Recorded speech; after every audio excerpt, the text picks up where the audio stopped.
De façon concrète, c'est que Dieu n'est pas dans le système religieux. Et ce que je peux laisser de façon concrète, c'est que Dieu a tant aimé le monde. Il n'a pas tant aimé l'Église, il n'a pas tant aimé la religion, il n'a pas tant aimé les chrétiens, il a aimé le monde. Et le monde inclut et les chrétiens, et les musulmans, et les animistes, et les hindouistes, et les athées, et les sorciers. Tout ça, les francs plombiers, tout ça, c'est le monde. Dieu a aimé tous ces hommes. Et son désir, c'est que nul ne périsse, mais que tous parviennent à la connaissance de la vérité. Donc Dieu veut sauver les hommes. Jésus n'est pas venu pour condamner le monde, mais pour sauver le monde. Il a servi de rançon. Ce qu'on doit retenir, c'est que nous devons prier et ne pas laisser les préjugés nous empêcher de parler de Dieu à ceux qui ont rejeté notre Dieu. Car parmi ceux qui aujourd'hui sont dans la mosquée, qui sont dans certaines églises, il y a un peuple nombreux que Dieu s'est choisi et que Dieu va utiliser pour sa gloire. Et que nos prières, parce que nous croyons que Dieu les aime aussi et qu'ils sont dans l'erreur, ils ont été aveuglés et que notre évangile est voilé.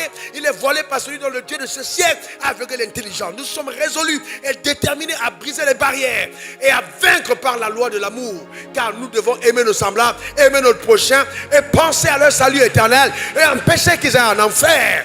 Voilà ce qui doit habiter notre cœur. La détermination radicale. Frère, en prêchant ce message, je prends ni risque énorme en tant que pasteur d'église locale. Des personnes peuvent partir pour aller s'installer dans la religion. Eh bien oui, frères et sœurs, aucun problème. Je veux en tant que pasteur avoir la certitude d'avoir dit la vérité, afin que marchant dans la vérité, chacun d'entre nous, nous accrochons à notre salut et nous demeurons des instruments entre les mains de Dieu. Que retenir de ce message? Retenir le langage de Dieu, retenir la pensée de Dieu. Quand on se lève le matin, le soleil est levé, on se lève, il fait jour. Il fait jour sur toutes les maisons. Le soleil se lève sur toutes les maisons. Celles des païens, celles des voleurs, celles des bandits.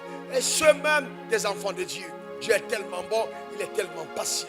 Et donc même quand le voleur s'en va cultiver et qu'il met sa semence en terre, Dieu fait croire. Parce que aux yeux de Dieu, il y a un temps pour le jugement.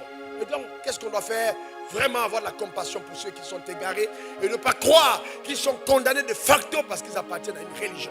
Dieu est au-dessus de la religion. Alors, il y a une différence entre la spiritualité et la religion. Vous voyez, la vraie religion, c'est de connaître Dieu, véritablement, la véritable. Et puis ensuite, être transformé par lui. Et puis commencer à être un agent de réconciliation et faire du bien tout autour de nous. C'est là le témoignage que nous vivons avec Dieu. Et non le fait d'appartenir ou d'avoir une grosse responsabilité dans un système religieux sur terre. Faites attention. Voilà ce qu'il faut retenir. Okay. Fondamental.